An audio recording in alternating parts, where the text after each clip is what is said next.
Tuhan, ku percaya janji-Mu dalam hidupku. Kau beri kemenangan, Tuhan. Kau selalu setia di dalam hidupku. Kau berharga bagiku, Kaulah jaminanku dalam hidupku.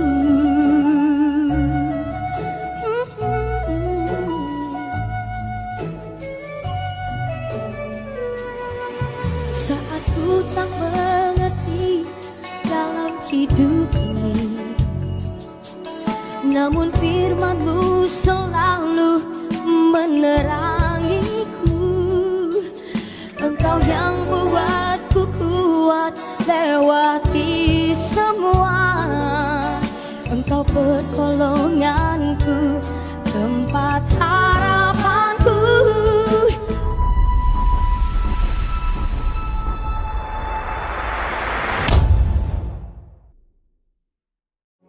Shalom dalam nama Tuhan Yesus Kristus. Selamat datang kembali ke ibadah online kami minggu ini. Tuhan memberkati saudara karena setia yang melalui YouTube ini. Hari ini saya ada satu pernyataan dan wahyu dari Roh Kudus, di mana minggu lalu saya mendapat penglihatan daripada Roh Kudus dan saya melihat Yesus Kristus muka dengan muka. Dan ada message yang tertentu kenapa saya diperlihatkan. Ini kali keempat saya melihat dia pada tanggal April 17. Dan dalam kesempatan ini saya ingin saudara mendengarkan kesaksian maupun firman Tuhan ini saya ingin sampaikan yang sudah tentunya akan membawa berkat buat Anda. Kita hidup dalam zaman generasi profetik, era Roh Kudus, dan Roh Kudus akan menyatakan Yesus Kristus itu dengan sesungguhnya. So, saya bersyukur dalam kesempatan ini saya ingin menyampaikan message ini pada Anda dan mengajar. So, Tuhan memberkati dan nikmatilah penyembahan pujian sementara ini. Selepas itu saya akan kembali berbicara pada Anda. Shalom. You are worthy of it all. You are worthy of it all. For from you are all things, and to you are all things. Yes, you deserve the glory. Yes, you do. Yeah. You are worthy of it all. You are worthy of it all. For from you are all things, and to you are all things. Yes, you deserve the glory.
Haleluya, puji nama Tuhan Yesus Kristus, sebab Dia yang layak kita puji dan kita sembah. Selamat datang para warga negara kerajaan surga, anak-anak Tuhan, murid-murid dan pengikut-pengikut Yesus, dan para hamba-hamba Tuhan yang telah terpanggil di dalam pelayanan apostolik profetik sebagai evangelis, sebagai pastor atau gembala, maupun di dalam pelayanan sebagai dekon atau bishop. Kita merayakan sekali lagi hari ini, yaitu hari pertama minggu ini, hari di mana kita merayakan tetap kebangkitan Yesus Kristus sampai kepada kenaikannya ke surga. Pada hari Pentakosta kita menunggu. Kita sedang berada di dalam pemahaman kalender apa yang kita panggil kebangkitan Kristus. Dan apakah yang seterusnya?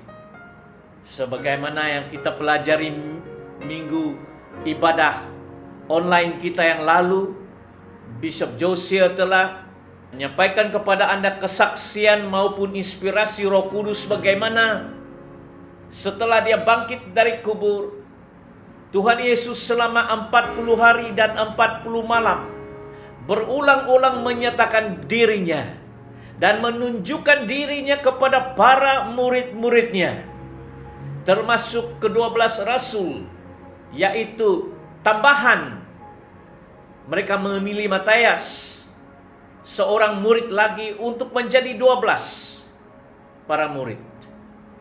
Dan sebagaimana janji Bapa, mereka menunggu di Yerusalem atas perintah Kristus, bahwa tunggu sehingga kamu dilengkapi oleh kuasa yang maha tinggi. Selama 40 hari dan 40 malam inilah Yesus menyatakan dirinya berulang-ulang melalui kuasa dan manifestasi di mana Roh Kudus kini tinggal dan melalui hidup Yesus dalam tubuh yang fana, dalam tubuh yang dirubah menjadi tubuh rohani. Hari ini sebelum kita merayakan Pentakosta, lebih kurang 30 hari dari sekarang, saya ingin terus memberikan inspirasi ini buat Anda. Apa yang telah terjadi di dalam kehidupan para muridnya setelah Yesus dibangkitkan, dan bagaimanakah Ia memberikan contoh bahwa pada hari ini, ingatlah, hari di mana Anda mula-mula bertobat, membuat pengakuan Tuhan Yesus sebagai juru selamat menurut Kitab Roma 10 ayat 10, bahwa jika engkau mengaku Dia Tuhan, maka sesuatu terjadi di dalam hidupmu, di mana manusia yang lama itu telah dirubah, dihidupkan, dibangkitkan, diberikan karunia hidup kekal oleh pekerjaan Roh Kudus, dan Anda menjadi ciptaan baru. Paulus katakan dalam Korintus, barang siapa yang ada di dalam Kristus, dia menjadi makhluk ciptaan yang baru. Manusia lama itu sudah berlalu, sesungguhnya yang baru sudah datang. Pada hari itulah jiwa dan rohmu telah dibangkitkan dari kematian rohani. Amin. Anda bangkit sekarang untuk hidup bersama Kristus, dan mati adalah keuntungan. Haleluya, katakan haleluya. Puji nama Tuhan. Mari kita berdoa sebelum saya teruskan firman Tuhan ini.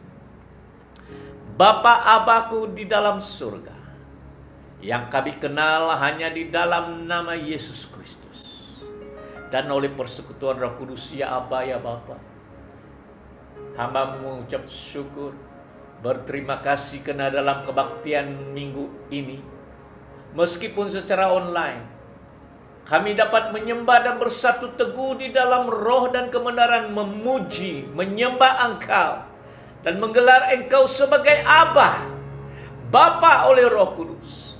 Terima kasih Bapa, Karena Engkau memberikan kami kasih karunia ini lewat Tuhan Yesus. Memberikan kami kesempatan untuk menikmati karunia-Mu yang terunggul, yaitu Roh Kudus-Mu yang diam dalam diri kami. Terima kasih Bapa karena mendengarkan doa Kristus. Dan terima kasih karena menjadikan Yesus sebagai Tuhan Juru Selamat Mesiasku. Dan oleh karena darahnya itulah hamba-Mu disuci, bersihkan, dan kami mendapat pengampunan dosa. Terima kasih karena iman itu kami menerima karunia Roh Kudus yang telah dinubuatkan, dijanjikan sejak zaman Nabi-Mu Yoel.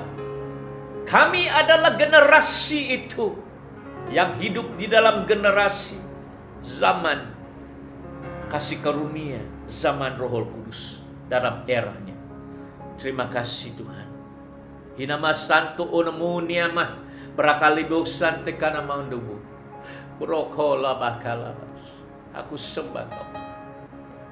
Dalam kesempatan ini Tuhan, saya mohon Roh Kudus mengurapi hamba, mengurapi setiap ucapan dan mulut dan singkapan kebenaran firman dan perintah, supaya itu menjadi firman yang hidup, makanan dan rohani yang hidup kepada setiap para pendengar.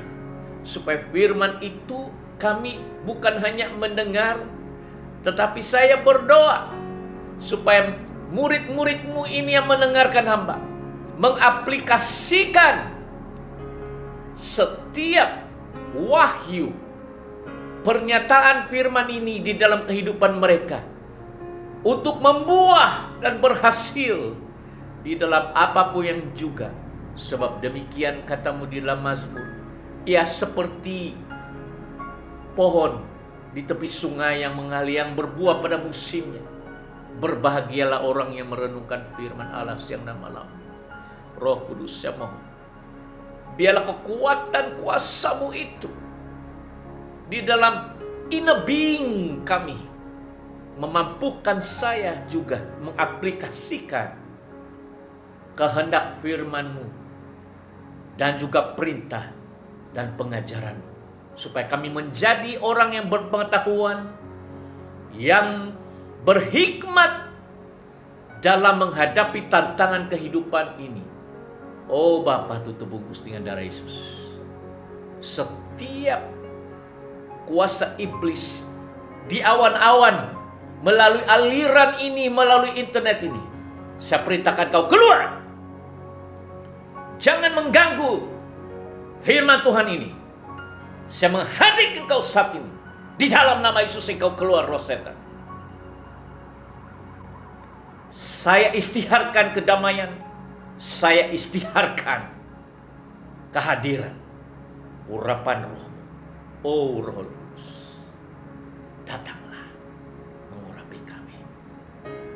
Terima kasih karena darah Yesus, Tuhan dan Juru Selamatku. Dalam nama Yesus kami berdoa. Amin. Haleluya. Puji nama Tuhan. Haleluya. Saudaraku dalam Tuhan, murid-murid Kristus maupun anak-anak rohani, Bapak Bishop, saya senantiasa bersuka cita di hari-hari kita menantikan perayaan yang seterusnya, yaitu perayaan Pentakosta hari ke-50, yang pada tahun ini dalam kalender adalah tanggal 31 Mei. Itu adalah perayaan ke-50, perayaan Pentakosta, mengingati pencurahan karunia Roh Kudus, the Holy Ghost, the Holy Spirit, oknum Allah yang ketiga yang telah dijanjikan beribu-ribu tahun yang dulu, bahwa akan datang masanya. Demikian firman Tuhan, bahwa Aku akan menaruhkan Rohku di dalam roh dan batin mereka, sehingga mereka akan diajar oleh Tuhan Dan itulah yang telah dikatakan oleh Yesus sendiri dalam kitab Yohanes ketika dia memberi kata-kata profetik pasal 16 ayat 13 bahwa apabila dia datang, yaitu roh kebenaran Parakletos itu, dia akan memimpin kamu ke dalam semua kebenaran, sebab dia tidak akan berkata-kata dengan dirinya sendiri, tetapi apa yang didengar olehnya, itulah yang akan dikatakannya. Dan dia akan memberitahu perkara-perkara yang akan datang. Dia akan memuliakan saya, dia akan meninggikan. Oh saudara-saudara, hanya Roh Kudus, satu-satunya oknum pribadi Allah ini, yang mampu meninggikan, memuliakan nama Yesus. Kalau Anda mau belajar untuk memuliakan nama Yesus, meninggikan nama Yesus, belajarlah daripada guru di atas segala guru, cegu di atas segala cegu, yaitu Roh Kudus Allah. Roh yang sama yang telah hinggap melahirkan Yesus, dan ketika dalam pertama kali dia diproklamirkan, dia buka kitab Yesaya 61, dan Yesus berkata di sinagog, Roh Allah ada padaku, sebab dia mengurapi aku untuk memberitakan Injil. Roh Kudus itulah yang memimpin Yesus ke padang pasir. Roh Kudus dengan kekuatannya itulah yang telah memampukan dia melalui penganiayaan, penderitaan, cobaan dan ujian. Hari ini saya bersyukur karena penolongku ini, Roh Kudus ini. Saya bersyukur karena Yesusku dibangkitkan, karena Yesusku naik dan duduk di sebelah kanan Allah, karena Yesusku hari ini dimuliakan, ditinggikan, dan karena janji Bapa setelah Yesus ditinggikan adalah mengutus oknum Roh Allah, Roh Kristus, Roh Anak itu kembali untuk hidup dalam diri hamba-hamba Tuhan seperti saya dan saudara dan jemaat Kristus. Nah, lewat wadah organisasi kami, Jemaat Persekutuan Kristen, Assemblies of Christian di Malaysia ini, maupun afiliasi-afiliasi kami di dalam pertubuhan World Bishop Council Federation di seluruh dunia, saya tetap tegaskan fondasi iman Kristen kami adalah Yesus Kristus, Tuhan dan Juru Selamat, Mesias dari Nazaret. Kalau Anda tidak mengakui ketuhanan Yesus dan kemesiasan Dia, dan tidak mengakui kebenaran, dan tidak menerima pengajarannya, Anda bukan sebahagian daripada jemaat kami. Haleluya.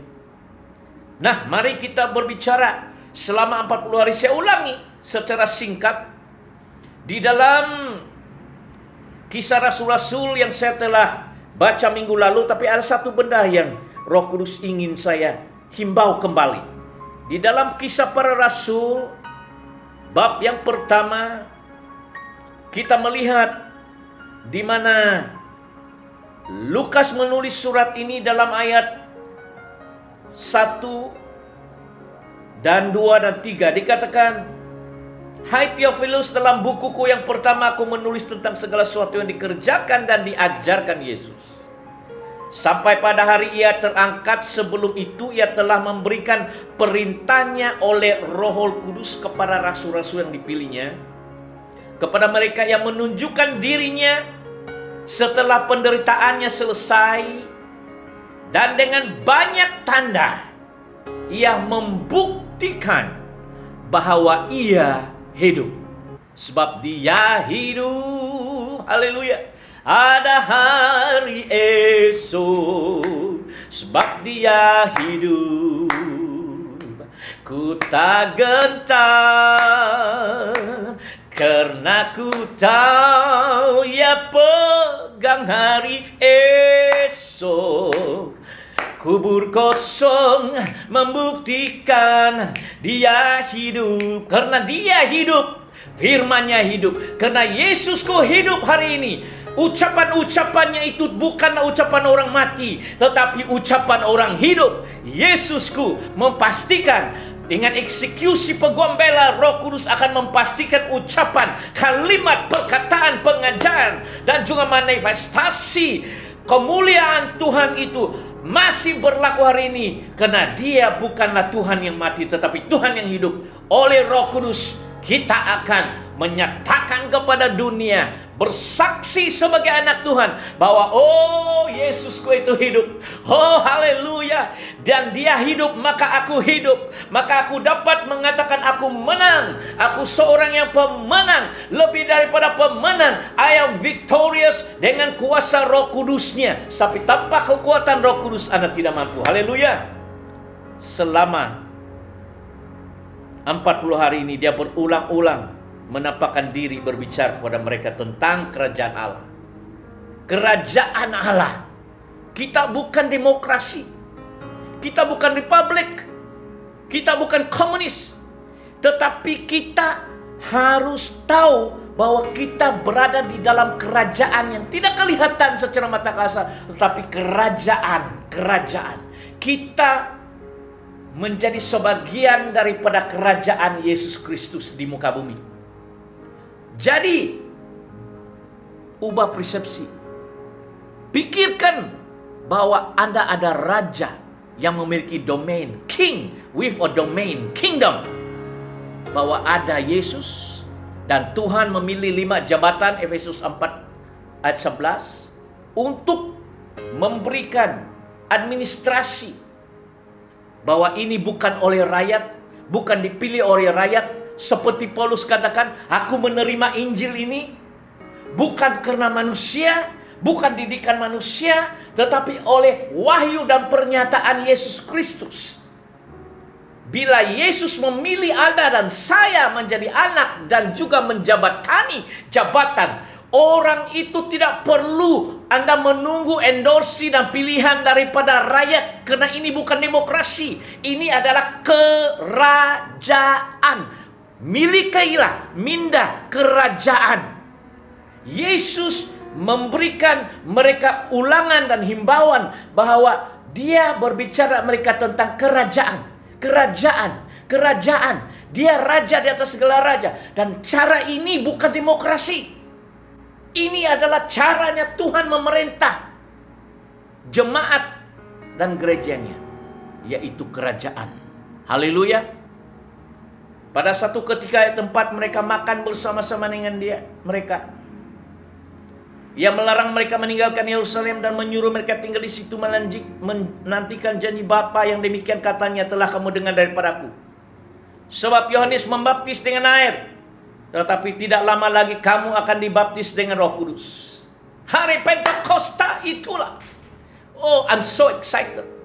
Dia di dalam aku dan aku di dalam Dia, dan Yesus di dalam Bapa dan Bapa di dalam Yesus, dan Bapa di dalam saya dan Yesus di dalam saya, dan Roh Kudus di dalam saya dan aku di dalam Bapa. Haleluya. Karena itulah Alkitab mengatakan kita sedang duduk bersama dengan Dia di angkasa, di surga. Pikirkanlah perkara-perkara itu. Di mana Yesus duduk, kita akan bersama-sama dengan Dia. Bahkan itu upah, satu daripada upah yang telah dijanjikan oleh Yesus dalam kitab Wahyu kepada ketujuh jemaat, kepada 7 gereja. Dia katakan, barang siapa menang, aku akan mendudukkan dia bersama-sama dengan aku di dalam takhta Bapakku. Kalau engkau menang, kita dilantik menjadi imam-imam raja yang memerintah bersama Yesus bila engkau hidup setia, hidup benar, hidup kudus, hidup benar di hadapan Tuhan untuk melakukan kehendak dan perintahnya.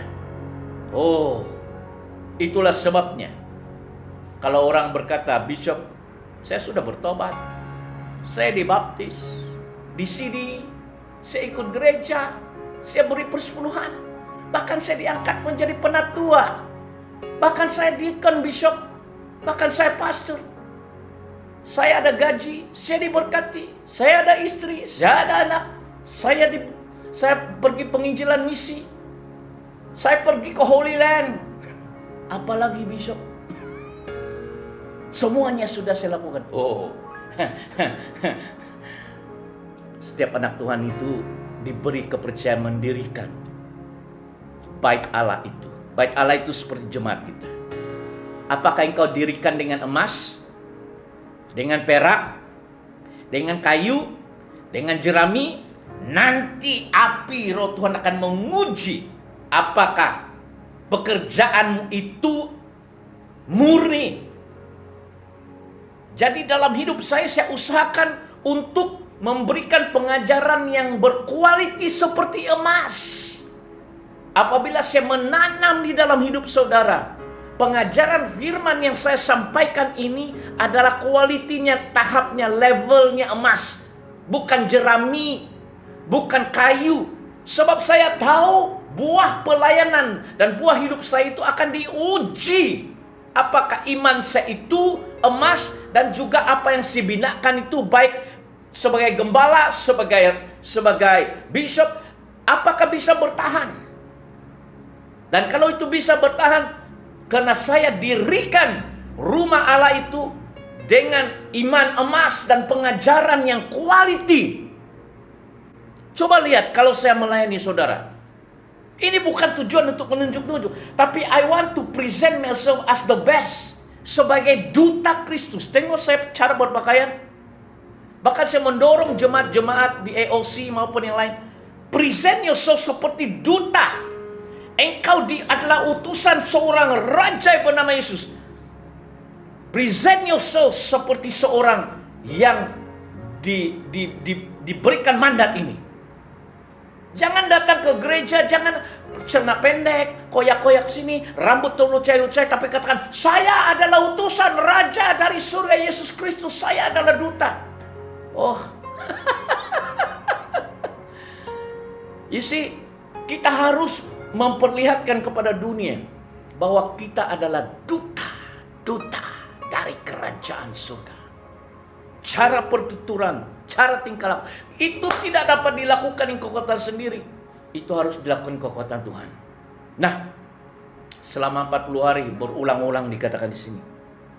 Dan dialah yang dijanjikan membaptis Roh Kudus. Ini pengajaran saya sudah ajar minggu lalu tentang kuasa kebangkitan. Tetapi sebelum datangnya hari Pentakosta ini, selama 40 hari, kita sepertinya sekarang ini, setelah engkau dibaptis dan lahir baru, engkau dibangkitkan menjadi manusia baru, sepertinya engkau dibangkitkan ini, kita sedang menantikan ini, kita mau coba memiliki pikiran rohani bahwa bagaimana kira-kiranya apa yang diinginkan oleh Tuhan selama 40 hari ini. Dan saya melihat kisah Thomas. Di dalam Yohanes pasal yang ke-20 saya melihat seorang yang kadang tuh kita ada yang look down bahwa dia ini adalah doubtful Thomas. Seorang daripada 12 rasul yang tidak sempat melihat Yesus ketika pertama dia menunjukkan diri, sehingga bila murid-muridnya berkata kepada Thomas, "Oh, Yesus, Tuhan kita bangkit. Kan dia telah datang." Dia katakan, "Oh, aku tidak percaya dia." Thomas katakan, "Kecuali saya menyucuk tangannya ke sini, paku yang tempat pakunya di sini, baru saya percaya dia benar-benar hidup." Tapi ada satu benda yang kita akan pelajari di dalam kisah Thomas ini, sebab inilah masa-masa di mana kita melihat Tuhan mengubah dan menunjukkan diri bahwa dia benar-benar hidup dengan banyak tanda-tanda. Amin. Nah, Yohanes 20 ayat 19. Yohanes menulis begini, ketika hari sudah malam, pada hari pertama minggu itu, maksud dia hari Minggu lah setelah hari Sabat, hari pertama bersamaan dengan hari Minggu. Berkumpullah murid-murid Yesus di suatu tempat dengan pintu-pintu yang terkunci karena mereka takut kepada orang-orang Yahudi. Nah, mereka ketakutan. Saya sudah katakan, mereka sedang ketakutan, mereka bersembunyi. Pada waktu itu meskipun ya pintu-pintu itu dikunci, pada waktu itu datanglah Yesus dan berdiri di tengah-tengah mereka dan berkata, damai sejahtera bagimu. Yang kata lain, shalom. Shalom dalam bahasa Greek maksudnya peace be unto you. Shalom, damai sejahtera bagimu. Kok bagaimana bisa pintu-pintu dikunci, tetapi tiba-tiba dia datang di tengah-tengah mereka? Aha, itulah yang saya katakan, Yesus yang bangkit itu sudah diubah oleh kuasa Roh Kudus, sehingga dia memiliki tubuh yang rohania, yang mana tidak payah dia masuk pintu dan ketuk pintu, tidak payah. Dia just dengan kuasa Roh Kudus dia mengangkat dia ke tempat ini dan bawa dia ke satu tempat dan di situ. Ya, itu kuasa Roh Kudus. Dalam Kisah pasal 1 ayat kita telah membaca bagaimana selama 40 hari itu dia memberitakan perintah kepada murid-muridnya oleh kuasa Roh Kudus dalam dirinya. Sekarang di tubuh Yesus ini dan pribadi Yesus ini sudah dimuliakan menjadi tubuh yang fana, yang tidak boleh mati, tetapi dia berada di dalam lingkupan penuh kuasa Roh Kudus. Di mana kalau Roh Kudus dan dia menginginkan untuk berada di Yerusalem saat ini, Roh Kudus akan datang, ambil dia, dan dia akan berada di satu tempat. Ingat enggak? Setelah Filipus, penginjil itu, dalam Kisah Rasul-Rasul, memberitakan Injil kepada seorang sida-sida di Ethiopia dalam satu perjalanan, ya, dan dia membaptis sida-sida itu. Dan setelah dibaptis dikatakan Roh Kudus datang dan mengangkut Filipus dan membawa dia ke satu tempat. Jadi begitulah, tidak payah melalui pintu sudah. Pintu-pintu dikunci, tetapi dalam ayat 19 ini dikatakan tiba-tiba Yesus datang dan berdiri di tengah-tengah. Begitu. Ini adalah kuasa Roh Kudus. Dalam hidup saya selama 40 tahun, kalau ada masa, saya akan ceritakan kejadian yang sama. Dalam beberapa tahun itu, pernah sekali saya berada di Thailand, dan tiba-tiba Roh Kudus mengangkat saya, mengangkut roh saya dan tempatkan saya di satu tempat untuk memberitakan Injil. Saudara akan pikir, apa maksud Bishop ya? Iya, Roh Kudus itu seperti Nabi Yehezkiel membawa dia dari satu tempat, tiba-tiba berada di bait suci. Yesus itu berada dalam kuasa Roh Kudus ini, diangkat dan ditempatkan setempat. Hari ini dia di Yerusalem, hari ini dia di Yudea, tidak payah naik Asia, tidak payah jalan kaki. Dia berada di dalam kuasa Roh Kudus. Roh Kudus itu yang mengangkat dia, begitu dia hilang, dia ada di sana. Tiba-tiba dia ada di sana. Dan ini dikatakan damai sejahtera bagi kamu. Ayat 20. Sesudah berkata demikian, ia menunjukkan tangannya, lambungnya kepada mereka. Mereka akan, mungkin setelah mereka menunjukkan tangannya, ada paku, murid-murid katakan, ya, ini benar nih, lambung. Nah, tengok di sini, ini cucukannya, ada di lambungnya, ada masih kesan luka, ya, kesan luka. Ini Yesus. Mereka sembah anak Allah.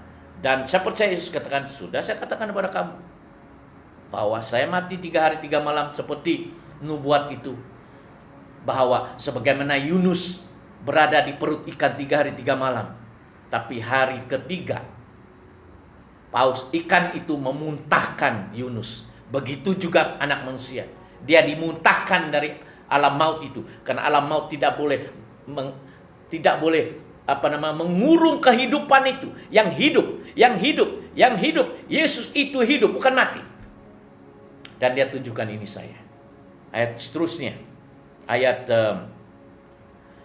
mereka amat bersuka cita, ayat 21. Maka kata Yesus sekali lagi, damai sejahtera bagi kamu. Ayat 21 ya. Sama seperti Bapa mengutus aku, demikian juga sekarang aku mengutus kamu. Ini adalah pesan-pesan juru selamat sebelum dia naik ke surga. Dan hari ini dia katakan, aku mengutus kamu sebagaimana Bapa mengutus aku selama 3,5 tahun ya. Ayat 22. Sesudah berkata demikian, ia mengembusi mereka dan berkata, terimalah Roh Kudus. Itulah kata-kata profetiknya. Dia menghembusi mereka. Bagaimana? Seperti begini. Dia menghembusi. Kadang saya dipimpin oleh Roh Kudus menghembusi itu, urapan. Begitu nah. Sebab Roh Kudus dalam hidup saya itu, urapan itu mengalir. Dan dia berkata, terima Roh Kudus. Jikalau kamu mengampuni dosa orang, ayat 23, dosanya diampuni. Dan jikalau kamu menyatakan dosa orang tetap ada, dosanya tetap ada. Apa maksudnya di sini? Tuhan Yesus memberikan mereka mandat untuk berfungsi dalam urapan hakim. Berfungsi dalam urapan hakim. Sebab Tuhan akan membangkitkan hakim-hakim. Itulah Paulus menerima wahyu dalam Korintus. Dia katakan, tidak tahukah kamu bahwa kita orang-orang kudus akan menghakimi dunia? Tidak tahukah kamu? Bahkan Rasul Paulus juga berkata, tidak tahukah kamu bahwa kita akan menghakimi malaikat-malaikat? Apalagi soal-soal sepele begini. Kenapa kamu harus bawa urusan gereja ini di hadapan mahkamah, di hadapan orang yang bukan pengikut Tuhan? Benda-benda kecil ini kamu harus pandai menghakimi. Menghakimi bukannya maksudnya menjatuhkan hukuman, tetapi memberikan pemutusan benar dan tidak sesuai dengan apa yang dikatakan oleh firman Tuhan. Kalau firman Tuhan katakan begini, kamu akan menghakimi orang itu dan berkata, tindakanmu itu salah. Menurut penghakiman saya, ini tidak dapat diampuni loh. Kamu menghujat Roh Kudus, sebab Yesus bilang, barang siapa menghujat Roh Kudus tidak akan diampuni. Berarti engkau menghakimi dia sesuai dengan firman Tuhan. Ya, jangan salah. Banyak orang berkata, kenapa kau mau menghakimi? Apa maksud kau menghakimi? Harus kau tahu, ada maksudnya penghakiman itu. Menghakimi untuk menghukum. Menghakimi untuk melihat apakah kau layak menerima upah ini dan upah itu. Itu juga menghakimi. Siapa yang nomor 1, siapa yang nomor 2. Dipanggil pengadil lah, menghakimi juga. Saya mau hakimi, apakah ini orang layak menjadi yang pertama, orang ini yang kedua, saya harus hakimi, saya harus nilai. Itu juga menghakimi. So, di sini Yesus ingin menyatakan, jika kamu mengampuni dosa, dosanya diampuni. Jikalau kamu menyatakan orang tetap ada, dosanya tetap ada. Maksud dia, Anda boleh menilai, memberi penghakiman melalui firman Tuhan, bahwa jikalau orang ini melakukan sesuatu yang tidak benar, dan walaupun dia berusaha mengatakan, saya berlaku benar, tapi kalau saudara melihat sebagai orang bijaksana, Anda akan mengatakan, ini tetap dosa. Ini dosa loh. Ini salah, Pak. Ini salah, Bu. Sesuai dengan pengajaran firman Tuhan, saya sebagai hamba Tuhan, saya memberikan penghakiman ini pada Anda. Ini salah. Firman Tuhan menyatakan tidak boleh begini, Bu. Itu maksud saya. Dan kalau dia bersikeras, apa maksud kamu? Ya, kamu tidak dapat diampuni kalau begini. Sebab jalanmu salah. Dosamu tetap ada. Well, ini adalah makanan keras. Ini yang maksud Yesus. Kita harus menghakimi dengan berdasarkan firman Tuhan. Menunjukkan pada orang itu bahwa ini yang salah, ini yang benar. Berarti kau menghakimi dia. Bu, dari apa penilaian saya? Perbuatan Anda itu salah. Itu dosa. Dan kalau orang itu jawab, kau jangan menghakimi saya. Iya memang. Saya dipercayakan Tuhan untuk menyatakan kepada Anda mana yang salah, mana yang benar. Macam Raja Salomo yang menghakimi perempuan siapa milik bayi itu. Dia hakim, dia menghakimi. Mana satu yang benar. Itu yang Paulus katakan. Bukankah kita itu akan menghakimi dunia? Bukankah kita itu akan menghakimi malaikat loh? Bukan kita dalam posisi seperti Tuhan, tidak. Tetapi kita dipercayakan Tuhan dengan satu mandat ini untuk menyatakan, saudara, Tuhan Yesus bilang begini, maka itu salah. Penghakiman saya terhadap ini, kamu salah dong.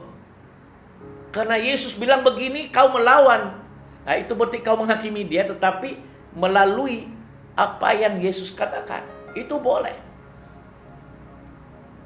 Ayat 24, Yohanes 20:24. Tetapi Thomas, seorang dari ke-12 murid itu yang disebut Didimus, tidak ada bersama-sama mereka ketika Yesus datang ke situ. Jadi, maka ayat 25, kata murid-murid yang lain itu kepadanya, kami telah melihat Tuhan. Tapi Thomas berkata kepada mereka, sebelum aku melihat bekas paku pada tangannya, dan sebelum aku mencucukkan jariku ke dalam bekas paku itu, dan mencucukkan tanganku ke dalam lambungnya, sekali-kali aku tidak akan percaya. Maka Yohanes 20:26, 8 hari kemudian, berarti 1 minggu kemudian, kan Yesus tidak naik ke surga, dia 40 hari. Dia ada 40 hari.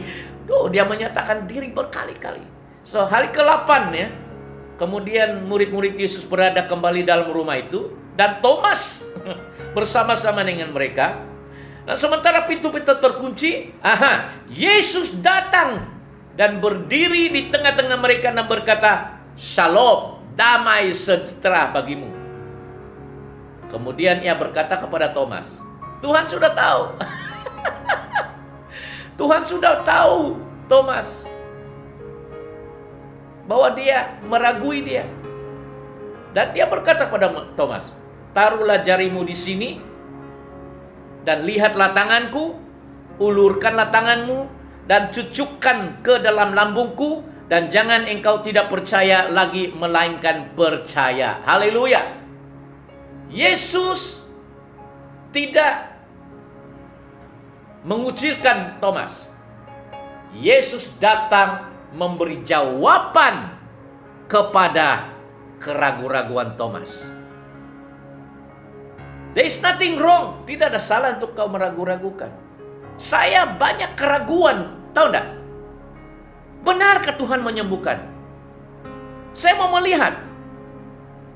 Dan saya dengan iman, saya katakan, Bapak, benar enggak? Bila saya tumpang tangan sebagaimana Markus 16 katakan, mereka akan sembuh. Saya ada keraguan-raguan loh. Tapi saya tumpang tangan, sembuh dia. Saya usir setan dalam nama Yesus, sembuh dia. Oh, saya katakan ini memang benar. So sometimes ada ragu yang positif lah, bukan ragu yang negatif. Thomas meragui Yesus karena dia tidak melihat. Dan dia belum ada kemampuan iman seperti itu. Tapi percayalah, Thomas menjadi salah seorang daripada orang general iman, tahu enggak?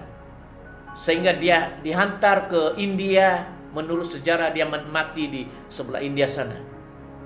Thomas merupakan salah seorang yang cukup percaya Tuhan setelah itu, karena dia pengalaman. Dan dikatakan dalam ayat yang ke-28, Yohanes 28, Thomas menjawab. Dia katakan apa? Ada 2. Dia katakan, "Ya Tuhanku," bahasa Inggris ya. "My Lord," maksud dia Tuhan, Raja, ya. "And my God," ya Tuhanku dan Allahku. You see? Dia mengakui ketuhanan Yesus. Dia melihat bukti dia bukan mati dan hidup. Dia mengakui Yesus itu Allah. Dan Yesus tidak katakan, "Oh jangan, saya bukan Allahmu." Tidak. Ya Tuhanku dan Allahku. My Lord and my God. Ayat 29 adalah untuk kita semua. Ayat 29 untuk saya dan Anda. Coba kita lihat ayat 20, Yohanes 20 ayat 29. Kata Yesus kepadanya, "Karena engkau telah melihat aku, maka engkau percaya.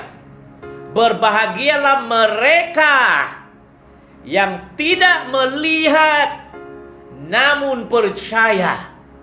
Berbahagialah saudara, berbahagialah saya, meskipun kita tidak hidup zaman Yesus, tidak melihat Yesus secara fisikal, tapi kita percaya karena kepercayaan kita ini adalah merupakan karunia dari Roh Kudus yang mengisahkan, yang membenarkan, yang menyaksikan bahwa Yesus itu tetap hidup. Haleluya. Berbahagialah engkau. Amin. Tapi kita memerlukan penglihatan ini. Paulus seorang yang anti Kristen. Rasul Paulus murid Gamaliel ini dapat surat watika kuasa dari polis di Yerusalem untuk menangkap, bahkan mengisytiharkan pembunuhan kepada apa yang mereka panggil pengikut Yesus ini sebagai bidat-bidat yang melawan hukum Taurat dan melawan Sabat dan sebagainya. Paulus membawa surat ini pergi menuju ke kota Damaskus pada zamannya. Paulus ini namanya Saulus, mencari, ingin memenjarakan, dan kalau boleh membunuh. Dan sementara dia naik kuda, ya, waktu itu dengan utusan-utusan menyertai dia di Damaskus. Dalam kisah Rasul-Rasul dikatakan tiba-tiba cahaya di surga, cahaya memancar di depannya. Cahaya terang itu begitu dahsyat sehingga dia jatuh rebah dalam kuasa kehadiran itu. Rebah dia, jatuh. Ya, bila kamu melihat satu tumpang tangan atau ada orang yang rebah di bawah kuasa Tuhan, itu kuasa Allah itu. Ya. Dan terdengar suara dikatakan, Saulus, Saulus, mengapa engkau menganiaya aku? Tidak payahlah kau melawan-lawan ini, Saulus. Itu kata kasar lah. Dan ketika Paulus nampak itu cahaya dan mendengar itu suara Yesus dan berkata, siapakah engkau, Tuhan? Dan Yesus menjawab di dalam cahaya berkilauan itu, dia katakan, akulah Yesus yang engkau aniayai, tetapi bangunlah. Dan dia memberikan mandat bahwa dia telah dipilih menjadi rasul kepada orang non-Yahudi, dan dia telah diangkat dan dipakai Tuhan seumur hidupnya. Rasul Paulus dari Saulus si penganiaya kepada Paulus seorang apostol, menulis 16 surat dalam perjanjian baru yang kita panggil Alkitab Perjanjian Baru. Dia menulis 16 surat dari Paulus itu. Seorang teolog, seorang dokter, seorang yang belajar ilmu hukum Taurat. Dia adalah guru. Tetapi Tuhan pakai teologianya itu untuk memberikan dasar-dasar doktrin pengajaran kepada gereja Tuhan yang bukan orang Yahudi. Dia adalah rasul kepada bukan bangsa Yahudi. Dan itulah gereja hari ini. Lewat tulisan-tulisan Paulus yang diinspirasi oleh Roh Kudus, Paulus mengatakan bahwa tulisannya itu adalah dipimpin oleh Roh. Nubuatan itu bukan kekuatan manusia, Petrus katakan, tetapi oleh Roh Kudus memberikan mereka, memimpin mereka untuk bernubuat dan menuliskan. Paulus membangkitkan, mengunjungi, menjadi bapa rohani, mendirikan gereja-gereja Efesus, Galatia, itu semua pelayanannya. Dan dia menurut tradisi di pancung kepala akhir hidupnya. Kita tidak tahu bagaimana zaman Rom, tapi begitu dahsyatnya impaknya itu. Haleluya. Itulah kuasa kebangkitan Yesus. Karena Yesus dibangkitkan, maka hari ini dia tetap hidup. Bagaimana? Bagaimana Bishop Anda tahu? Saya tahu karena Roh Kudus di dalam diri saya adalah roh yang sama di dalam diri Yesus. Cuma status dan level tidak sama. Karena Yesus dipenuhi Roh Kudus tanpa had. Tetapi kita dipenuhi oleh Roh Kudus dengan mandat tertentu. Kalau Anda dipanggil sebagai gembala, gembala. Kalau sebagai nabi, ya nabi. Kalau sebagai rasul, ya rasul. Kalau sebagai penatua atau bishop, ya bishop. Ada level. Itu kerajaan Allah. Ada level authority, ada level tertentu. Tetapi saya tahu bahwa Roh Kudus hari ini mengurapi saya untuk menjadi pelayanan. Dan saya tahu dia hidup. Kenapa? Sebagaimana Thomas melihat Yesus, sebagaimana murid-murid melihat Yesus. Tahukah Anda bahwa dalam zaman curahan Roh Kudus, nubuatan Nabi Yoel berkata, demikian firman Tuhan, aku akan mencurahkan rohku ke atas semua manusia. Anakmu laki-laki dan perempuan akan merubuat. Turunamu akan mendapat penglihatan dan orang-orang tuamu akan mendapat mimpi.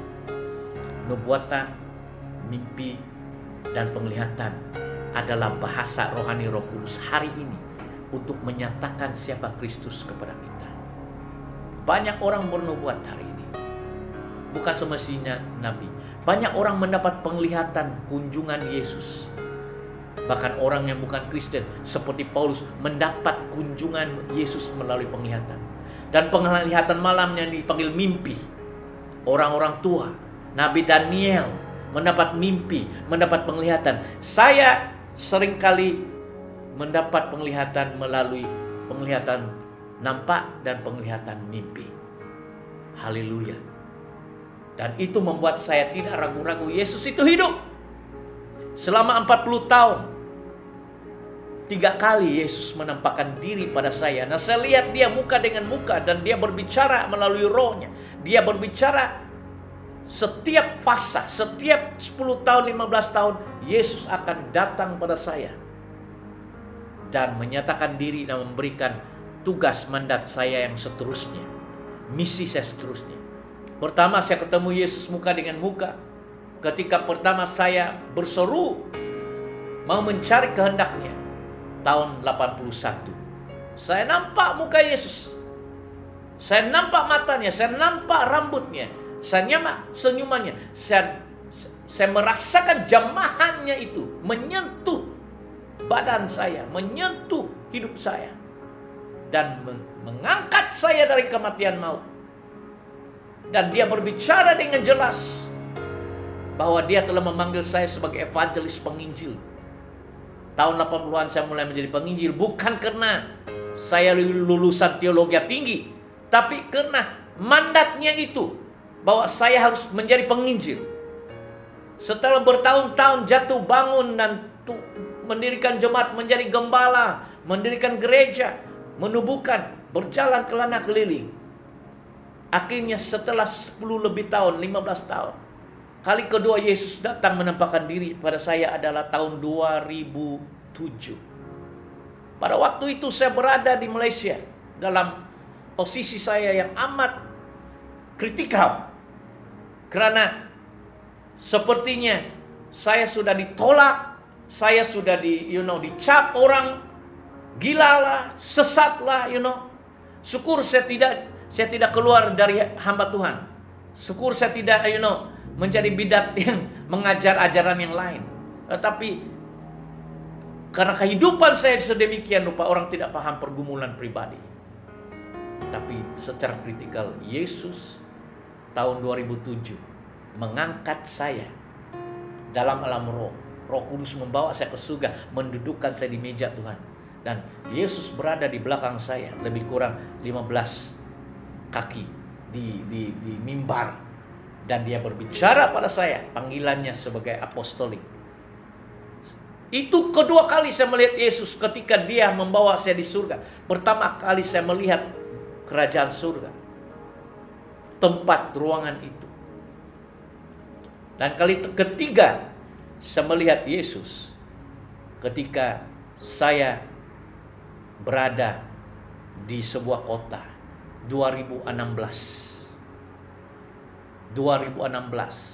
Yesus datang dalam bentuk yang lain. Dia datang menyatakan diri tinggi lebih 10 kaki, dengan rambutnya berkilau seperti emas. Tahun 81 saya melihat dia seperti orang biasa. Tahun 2007 saya melihat dia di surga. Rambutnya putih, jubahnya putih, dan yang memberikan saya mandat apostolik. 2016 lain lagi, tetapi muka sama. Harus kau tahu, Yesus itu seperti domba, Yesus itu seperti singa, Yesus itu seperti lembu yang melayani, Yesus itu seperti burung elang yang berterbangan dalam divinity. Harus Anda melihat dimensi-dimensi ini. Yesus itu Tuhan, Yesus itu Raja, Yesus itu Imam Besar menurut urutan Melkisedek, Yesus itu juga rasul, harus Anda melihat semua ini. Dalam 40 tahun ini, dalam 3 kali dia menyatakan dirinya pada saya dalam penglihatan ini. Saya tahu dia hidup dalam rupa bentuk lain, pakaian yang lain. 2016 dia memakai putih selendang merah. 2007 dia memakai jubah putih dengan rambut putih. Itu saudara temukan dalam kitab Wahyu pasal 1, rambutnya putih. Dan ada satu penglihatan yang saya ingin saudara dengar sebentar lagi. Tuhan, ku percaya janji-Mu dalam hidupku. Kau beri kemenangan, Tuhan. Kau selalu setia di dalam hidupku. Kau berharga bagiku. Kaulah jaminanku dalam hidupku.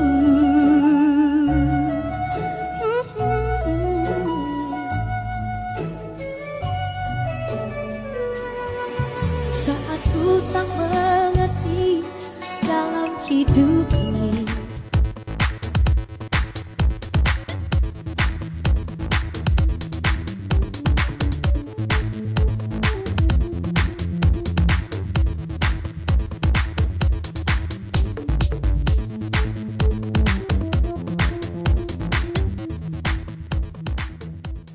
saya ingin memberitakan pada Anda dalam bulan ini, bulan April, sementara kita mengalami penularan pandemik COVID-19, virus corona ini di seluruh dunia, dan saya buat pelayanan online ini, saya tidak sangka beberapa hari yang lalu saya kurang tidur, banyak berdoa dan merenung, bahkan mendoakan ramai orang karena suasana yang tidak tentram di Thailand, di Malaysia.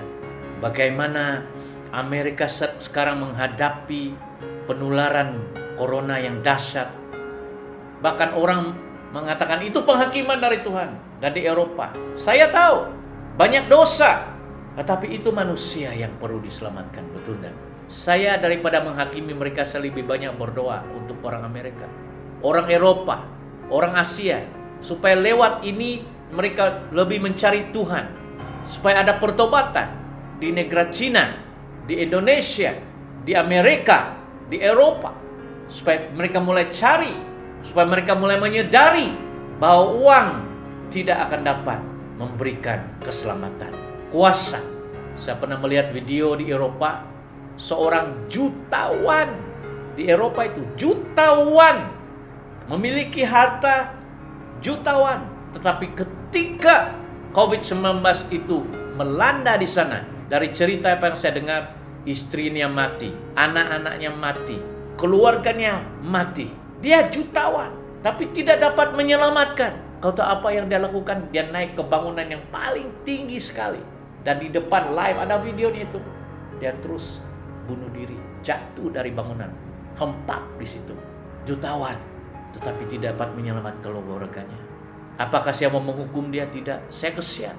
Karena apabila Anda berada di luar perlindungan Tuhan dan Anda tempatkan iman itu, bukan dasarnya iman firman Tuhan di situ. Bila cabaran ini bagi saya baru permulaan tanda-tanda. Dalam Matius 24 dikatakan akan ada banyak tanda, termasuk perang. Penyakit sampar ini baru permulaan. Akan bakal terjadi lagi banyak. Tapi tidak payah saya takut-takutkan Anda, cukuplah. Dan sementara ini saya merenung, mendoakan sometimes jam 2 pagi, jam 3 pagi, saya mendoakan, saya menangis, terseduh-seduh. Pernah tidak Anda melihat bishop menangis terseduh-seduh seperti anak kecil dengan cucuran air mata? Enggak payah saya beritahu, saya senantiasa menangis terseduh-seduh, mendoakan saya, keluarga Anda semua.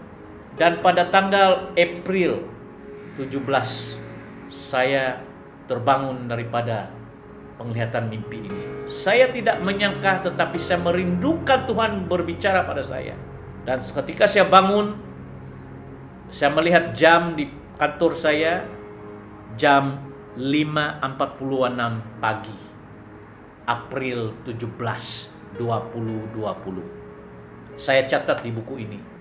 Saya catat. Kalau saya mendapat mimpi penglihatan, Nabi Daniel pasal 7 katakan, dia bangun, dia mencatat semua. Sangat bagus. Ini adalah buku catatan kalau saya mendapat penglihatan dari Tuhan. Baca kitab Daniel pasal 7. Kamu akan temukan dia mendapat penglihatan dalam mimpi ataupun penglihatan secara terang, dia akan menulis. Dan saya tulis jam 5.46 pagi, April 17, 2020. Saya ingin berbicara pada saya penglihatan yang saya lihat ini, April 17. Nah, mari saudara nyatakan sebagaimana seperti Thomas. Dan sebagai seorang hamba Tuhan dalam urapan profetik ini, Tuhan seringkali berbicara kepada saya melalui penglihatan dan mimpi. Dan bukan setiap hari, tetapi bila masanya Roh Kudus menyatakan diri, saya siap. Ini adalah penglihatan saya yang keempat, melihat Yesus muka dengan muka. Saya melihat dia pada tahun 1981. Dan selepas itu tahun 2007. Jauh bedanya. Dia datang kepada saya lagi dan membawa saya ke surga dan duduk di mejanya, dan Tuhan berbicara pada saya. Selepas itu tahun 2016 itu Tuhan menyatakan diri, untuk menyatakan diri bahwa dia adalah gunung batuku, fortress. Kalau ada kesempatan saya akan ceritakan penglihatan. Tetapi penglihatan terakhir yang saya lihat ini keempat kali adalah terjadi bulan ini, April 17. Saya dapat melihat dari catatan mimpi dan juga penglihatan ini, lebih kurang hampir 30 menit saya mendapat penglihatan ini. Jam 5.10 menit begitunya saya mendapat penglihatan ini. Sebab ketika saya bangun saya catat jam 5.46. Nah, mari saya ceritakan pada Anda.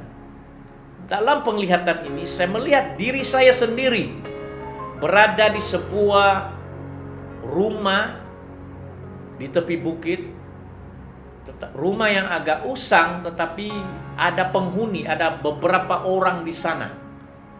Dan kami sedang berada di ruangan tamu, dan ada beberapa orang-orang yang sedang duduk, dan di situ saya sedang berbicara dan menyaksikan kepada mereka, meyakinkan mereka di dalam penglihatan itu bahwa Yesus Kristus itu Tuhan yang hidup dan bukan mati. Iya kan? Apakah saya terbawa bahwa dalam mimpi tentang Yesus itu hidup dan tidak? Itu bukan soalnya. Soalnya saya mendapat penglihatan mimpi yang real ini. Dan dalam inilah saya sedang berbicara pada mereka, ingin meyakinkan bahwa Yesus itu hidup. Dia telah bangkit dari kematian. Dia mengalahkan maut. Dan Anda harus percaya. Dan Anda harus bertobat. Dan Anda harus menerima dengan iman Dia Tuhan, Dia Mesias, dan mengakui dosa dan bertobat. Saya sedang menyampaikan Injil kepada mereka, tapi sepertinya mereka tidak percaya seperti Thomas, ragu-ragu dengan kesaksian saya. Sehingga saya ingin berusaha meyakinkan mereka. Saya katakan tidak, saya sudah melihat Yesus. Saya sudah ceritakan pada Anda, sudah 3 kali saya melihat Yesus. Bukan hanya saya baca Alkitab, tetapi saya sudah melihat dia 3 kali. Ya, tahun 1981, 2007 dan 2016. Maka di dalam penglihatan ini saya coba meyakinkan kepada mereka bahwa Yesus yang saya ajarkan ini bukan hanya setakat bacaan Alkitab, tetapi dia adalah Tuhan yang hidup. Tapi sepertinya orang tidak percaya. Dan saudara, tiba-tiba seperti di dalam Yohanes 20 itu, tiba-tiba Yesus berdiri di depan lebih kurang 10 kaki sebab rumah itu panjang. Dan saya melihat di depan ada pintu, tapi Yesus tidak masuk melalui pintu. Tiba-tiba dia berdiri di depan pintu. April 17. Saya lihat dia. Dan dia berjalan, saya lihat dari atas ke bawah. Tapi rupanya begini. Dia menutupi kepalanya dengan jubah. Seperti apa yang orang katakan, kebanyakan orang Yahudi itu memakai talit, prayer shawl, talit ya. Dia memakainya begini, warnanya linen, bukan putih tapi linen putih. Ya, kalau saudara tahu apa itu linen, linen putih itu tidak sama dengan jubah yang putih sangat. Dia putih tetapi bukan juga putih, tapi dia linen. Dia pakai di atas kepalanya dan hanya menutupi, dan ini saja yang nampak, tapi nampak tangannya dan nampak kakinya itu. Dan dia berjalan, dia berdiri di pintu, dia tidak masuk melalui pintu seperti yang kita baca ini. Dia berdiri, lalu dia berjalan pada saya lihat dia dari atas ke bawah, saya lihat dia berkaki. Saya tidak melihat dia pakai sandal. Dia berjalan dengan kaki. Dan dia datang kepada kami. Dan saya lihat dia ada rambut hitam dan kulitnya itu seperti orang gelap sedikit, seperti orang Yahudi. Dan dia jalan. Dan pada saat dia jalan datang kepada saya, orang yang melihat di sekitar saya itu semua berteriak. Mereka terkejut dan mereka semua berteriak dan ada yang menangis, ketakutan. Berarti sewaktu saya menyatakan Yesus hidup, Yesus itu bangkit dari kematian, dia menampakkan di Roh Kudus dalam penglihatan ini. Roh Kudus membenarkan saya melihat Tuhan Yesus datang. Dan tidak sempat saya berbicara kepada dia, tapi saya melihat dia muka dengan muka datang kepada kami. Tidak pakai sandal, tetapi dia pakai sejenis talit, jubah yang begini, tutup begini dan jalan. Oh, ketika saya melihat itu, saya terus rasa bulu kuduk saya itu macam, saya melihat dia dan saya terbangun. Saya terbangun sekitar jam 5.40 kalau nggak salah. Dan saya duduk dan saya berdoa. Dan saya katakan, apa? Baru saya sadar bahwa saya sudah melihat Yesus lagi keempat kali ini. Dia bukan berbicara dengan suara kedengaran, tetapi Roh Kudus ingin mengajar kepada saya melalui penglihatan ini bahwa dalam hidup dan pelayanan saya, Roh Kudus menyatakan bahwa akan ada masanya orang-orang akan melihat Yesus hadir di tengah-tengah sewaktu saya menyampaikan ketuhanannya. Itu yang Roh Kudus nyatakan. Sebagaimana begini dalam penglihatan saya lihat ini. Tapi bentuknya itu lain. Dia tutupi dengan jubahnya sekali, ya. Bukan seperti waktu saya melihat ketika 2007 rambut putih, ya, dengan jubah putih. 2016 rambutnya seperti emas, tetapi jubahnya ada salut merah dan tinggi lebih kurang 10 kaki, karena ada tujuan dia menyatakan sedemikian. Tapi kali ini saya lihat dia rambut hitam, kulitnya seperti kulit orang Yahudi, ya, agak gelap sedikit, tapi dia tutupi begini dengan tangannya kelihatan, dan juga jubahnya itu tidak menutupi kakinya. Jadi saya lihat kakinya itu tidak ada sandal, dia jalan, dia berjalan sama seperti yang Anda lihat dalam Yohanes 20 ini. Tiba-tiba dia berdiri, pintu tertutup, dan tiba-tiba saya rasa dan saya percaya beginilah keadaannya sewaktu mereka melihat dia di Yohanes 20. Sama seperti yang saya lihat. Sebab kita membincangkan tentang hari kebangkitan. Tetapi Roh Kudus memperingatkan pada saya bahwa bila mana saya berbicara tentang Yesus, ada orang yang mendengar berita Injil ini akan melihat Yesus. Sebagaimana dalam penglihatan itu. Itulah tujuan message yang dia berikan. Dan 2-3 hari ini saya beritahu saudara, saya kurang tidur. Bila saya tutup mata, saya melihat dia. Kali keempat, Sudah 4 kali saya melihat dia. Saya menyadari Yesus yang saya beritakan ini bukanlah Yesus yang Alkitab ya, yang kita pelajari melalui teologi, kristologi, tetapi real. Saya mau berjalan dengan Yesus. Saya berdoa Bapa di surga kepada mereka yang mendengar, supaya Anda melihat Yesus seperti mana saya melihat Yesus, untuk meyakinkan pada Anda bahwa dia hidup. Bapa, saya berdoa supaya mereka juga bisa melihat, sebab itu bagian daripada kami generasi yang dinubuatkan Yoel, bahwa Nabi Yoel hari-hari terakhir kami akan mendapat penglihatan-penglihatan dan menerima mimpi-mimpi, bahkan bernubuat. Tuhan, 2020 inilah generasi kami, generasi profetik. Saya berdoa Bapa, supaya generasi ini dapat melihat penglihatan dan mimpi dan bernubuat sebagaimana hamba-Mu. Saya melepaskan urapan dan berkat ini kepada mereka yang memberi, yang menabur benih dalam hidup saya. Kau berkati kembali. Terima kasih Bapa. Di dalam nama Yesus kami berdoa. Amin.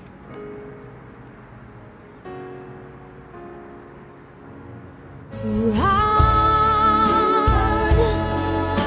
ku percaya janji-Mu dalam hidupku.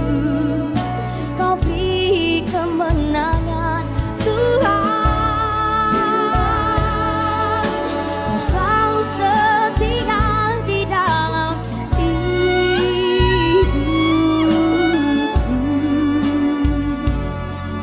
Kau berharga bagiku, Kaulah jaminanku dalam hidupku.